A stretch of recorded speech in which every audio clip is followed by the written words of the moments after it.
change out this windshield is go ahead and put the windshield in the upright position.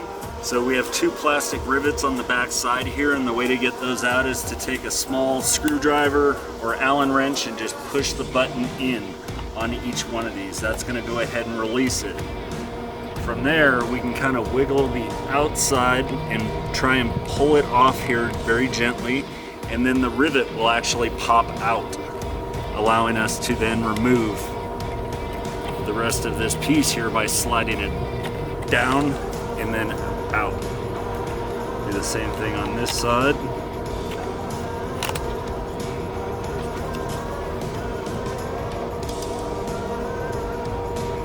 Now we can go ahead and take out the 4 bolts on the front.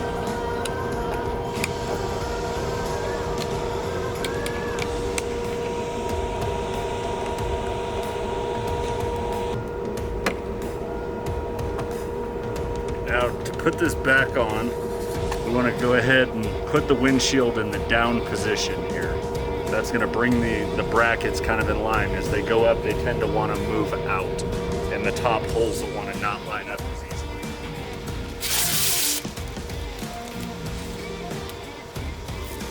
Just set that down over the posts here, and it should kind of want to hold itself on. And we can go ahead and just start putting the bolts back in.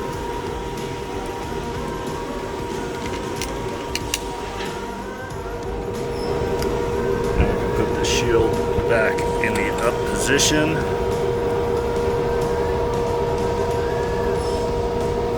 And when we put these covers back on, they are labeled left and right on the inside here.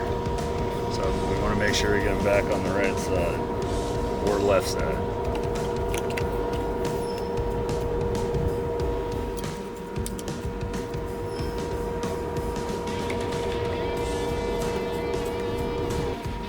Now we can go ahead and reinstall from the back side and then push the button in to lock it in place.